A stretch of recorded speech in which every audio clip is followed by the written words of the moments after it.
Assalamualaikum warahmatullahi wabarakatuh.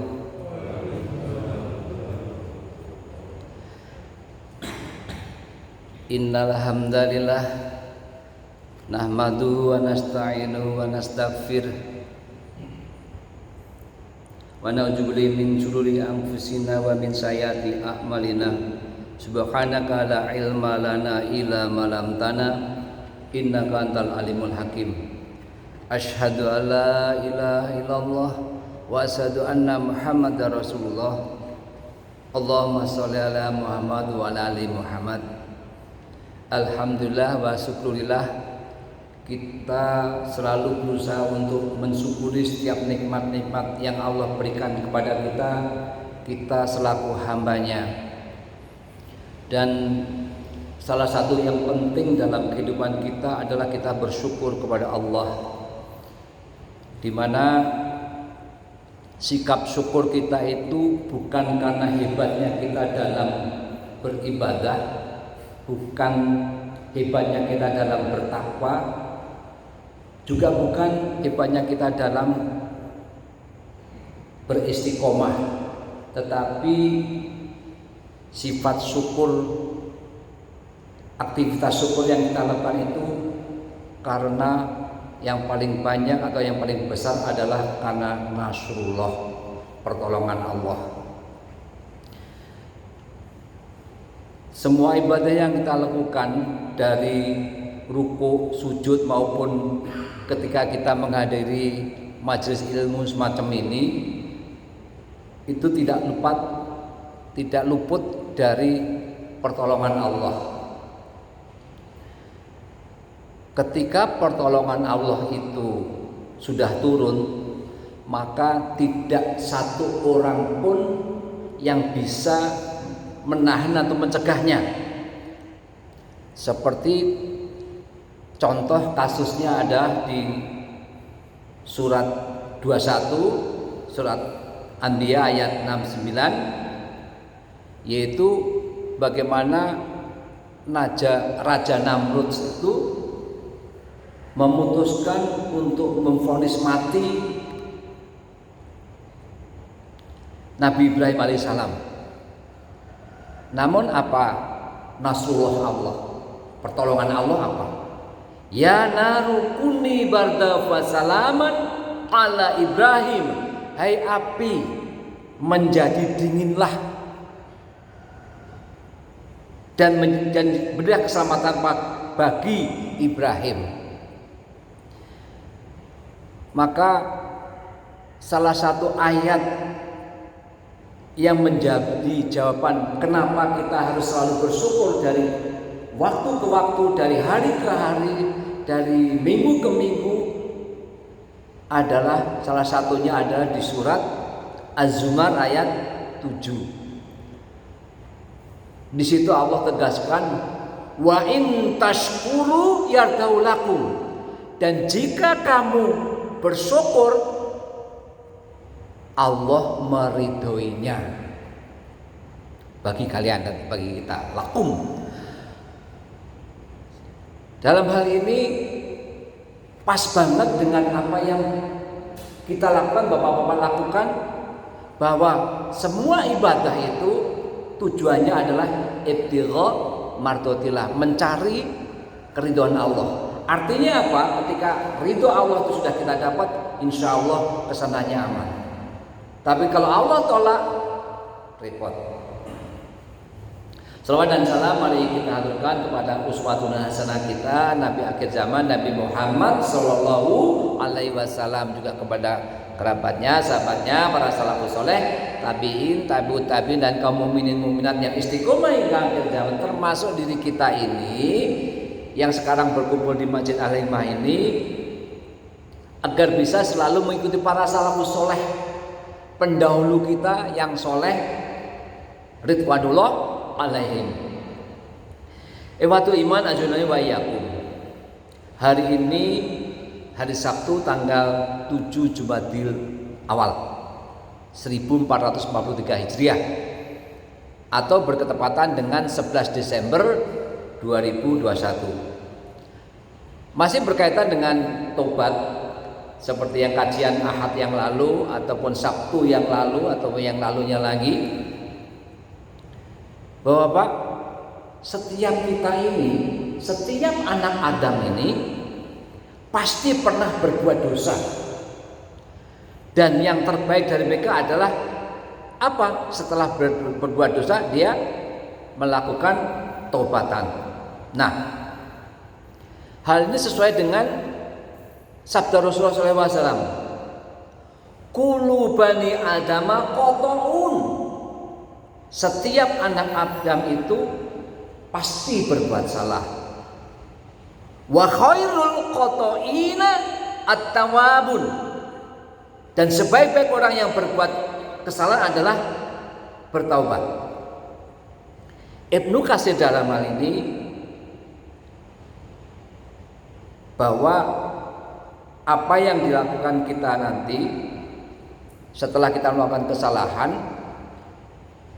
harus kita lakukan taubatan, karena hal itu salah satu cara kita untuk merengkuh ridha Allah, merengkuh tujuan utama kita nanti adalah jannah.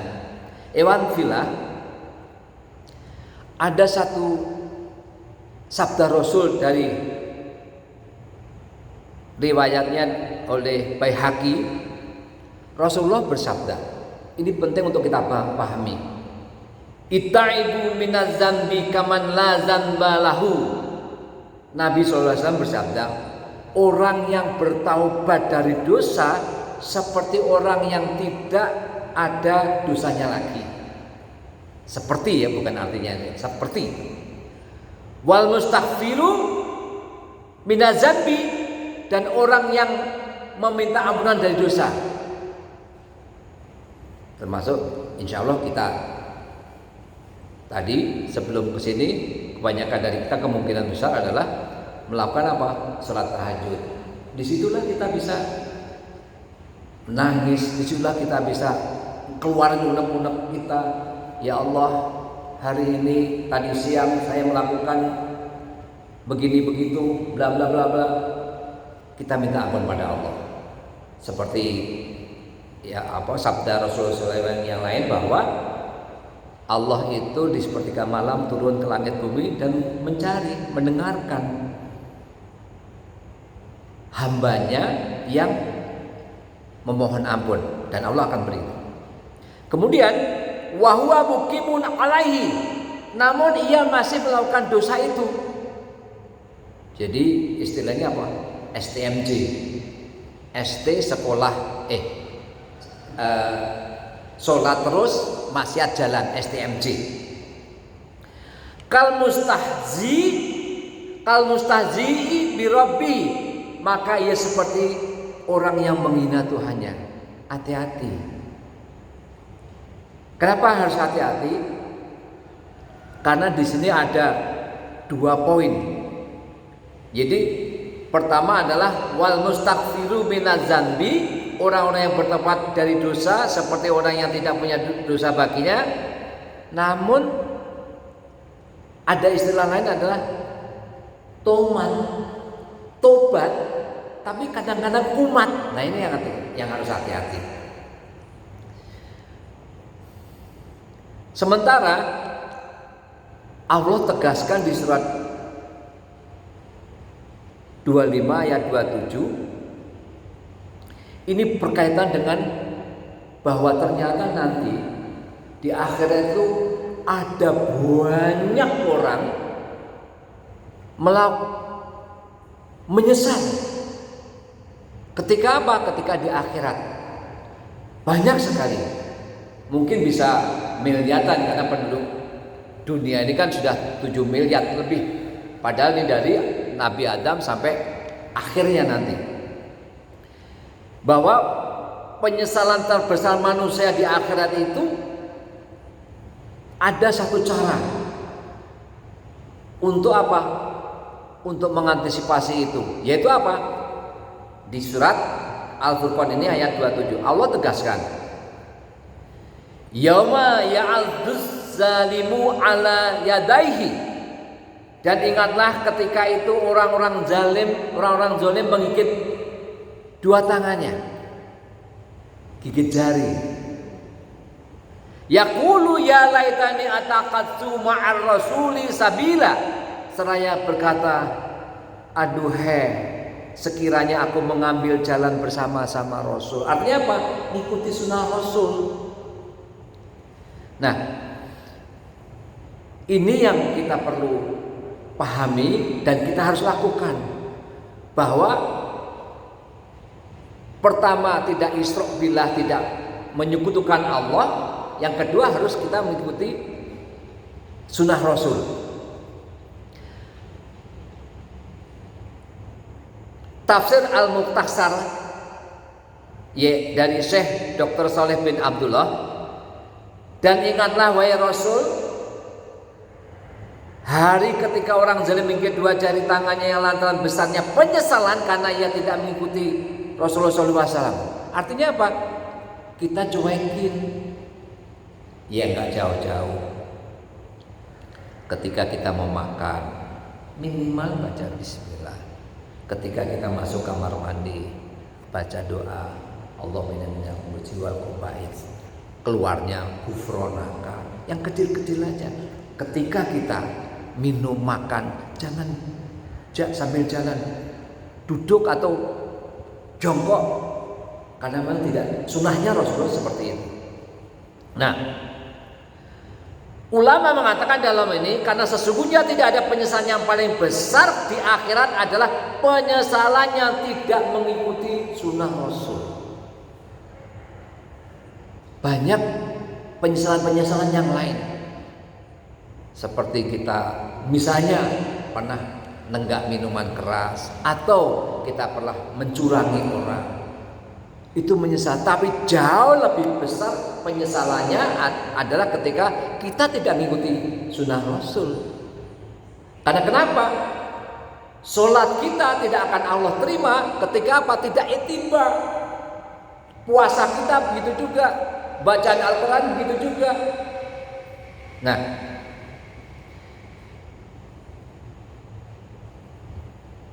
mereka baru sadar tidak mengikuti sunnah Rasul adalah merusak akhirat yang paling cepat. Kenapa bisa demikian? Karena Allah ingin memberitahu kita bahwa dalam hidupmu, wahai manusia yang umurmu sangat singkat, tapi tidak ngikutin sunnah Rasul. Itu penting sekali bagi kita. Apapun juga, semampu kita. Misalnya puasa Senin Kemis. Kalau kondisi sehat, puasa. Kalau lagi banyak pekerjaan, nganterin semangka misalnya sampai ratusan kilo, ya nggak kuat, ya nggak usah puasa. Jamaah sholat subuh rahimakumullah, mengikuti dan berpegang teguh pada sunnah Nabi SAW adalah suatu kewajiban atas setiap individu muslim dan muslimah yang senantiasa mendapatkan keselamatan dan kebahagiaan hidup di dunia dan akhirat. Bahwa sunnah Nabi adalah petunjuk dan tuntunan apa saja yang datang dari Nabi SAW kepada kita dengan jalan periwayatan yang sahih, valid dan otentik, baik berkaitan dengan perkara akidah, ibadah, muamalah, akhlak, adab maupun selainnya dari perkara-perkara yang ada di agama kita. Nah, ternyata kalau kita mentaati Rasulullah SAW dalam arti mengikuti sunnah Rasulnya, Rasul menegaskan, man ata'ani faqad ata'a Allah. Barang siapa mentaatiku, maka ia telah taat kepada Allah. Jadi dua hal yang tidak bisa terpisahkan. Kalau kita mengikuti sunnah Rasul, berarti kita mengikuti, mentaati Allah. Waman asani faqad asallah. Dan barang siapa durhaka kepadaku, maka ia telah durhaka kepada Allah. Jadi hati-hati kita.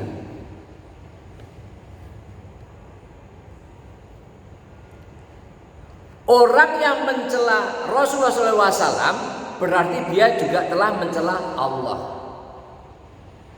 Orang yang mencela sahabat Rasulullah SAW, sungguh dia telah mencela Rasulullah SAW. Agama ini adalah dari kitab Allah dan sunnah Rasulullah SAW dengan pemahaman para salafus soleh dan para sahabat, tabi'in, tabi'in, semua yang difirmankan di dalam surat 4, surat An-Nisa ayat 115. Wa may yushaqiqir Rasulullah min ba'di ma tabayyana lahu huda wa yattabi' ghaira sabilil mu'min. Dan barang siapa menentang Rasul setelah jelas kebenaran baginya dan mengikuti jalan yang bukan jalannya orang mukmin. Yang dimaksud dengan mukmin di sini adalah para sahabat, orang-orang yang berjalan di atas kebenaran, para tabi'in dan pengikut tabi'in sampai hari kiamat nanti, termasuk insya Allah diri kita. Keberadaan mereka akan terus ada sampai hari kiamat nanti, insya Allah. Kemudian Rasul menambahkan, nuwallihi ma tawalla wa nusihi jahannam wa sa'at mashiro. Maka kami biarkan dia leluasa terhadap kesesatan yang telah dikuasainya itu, dan kami masukkan dia ke dalam neraka jahanam, dan jahanam itu ada seburuk-buruk tempat kembali. Naudzubillah, tsumma naudzubillah. Itu bapak-bapak, ibu-ibu, kalau kita tidak mengikuti sunnah Rasul. Ittaqullah mastata'tum, bertakwalah kepada Allah sesuai dengan kemampuanmu. Artinya apa? Ya sudah, seperti tadi. Ketika sebelum adzan, zikir, istighfar 100 kali. Ketika setelah adzan, kita sholat qobliyah subuh. Itu item-item yang memang yang disunahkan oleh Rasulullah SAW. Termasuk apa? Ustadz Miftah itu dari Senin sampai Jumat selalu memberikan kajiannya. Ada tadabbur, ada usul fikih, ada hadis Riyadhus Shalihin, bukunya. Kemudian Ustadz Teguh juga menambahkan dengan belajar tahsin. Datangi bapak-bapak, makmurkan masjid ini. Itu juga perintah Rasul. Jangan dicuekin. Gak ngerti saya tentang bacaan, gak apa-apa, datang aja udah. Karena setiap duduknya kita di dalam majelis ilmu semacam ini, masya Allah, terutama yang subuh, terutama maghrib hingga isya, itu Allah catat sebagai pahala orang yang sholat dulu bapak-bapak selama 43 menit atau 40 menit itu. Datangi. Alhamdulillah kalau kita di sini setiap Ahad, dari Senin sampai dengan Ahad selalu ada kajian, selalu ada kutu semacam ini. Kalau besok insya Allah Dr. Yahya, mohon bapak-bapak datang ya. Mari kita dengarkan penting banget dari Dr. Yahya ini.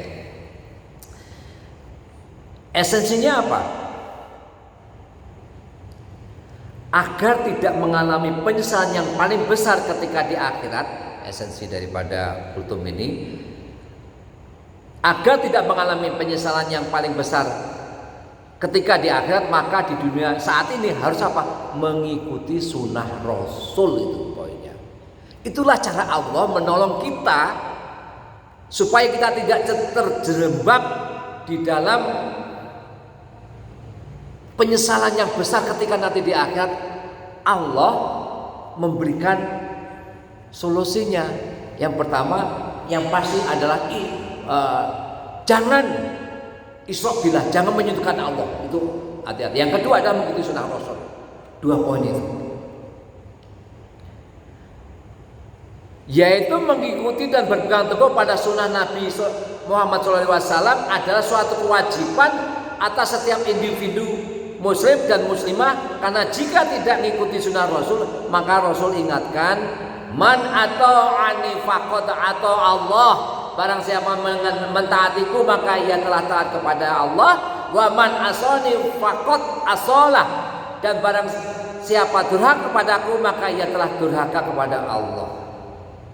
Bapak-bapak, marilah kita ingat, kita tingkatkan iman dan takwa kita. Karena dunia ini, anak, istri, mobil, rumah dan semuanya itu ada sifatnya hanyalah zinatan, perhiasan. Dan Allah pasti akan liwat lina beluwakum ayyukum ahsanu amalan.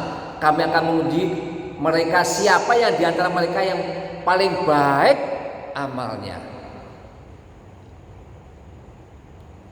Wallahu a'lam bishawab. Semoga bermanfaat.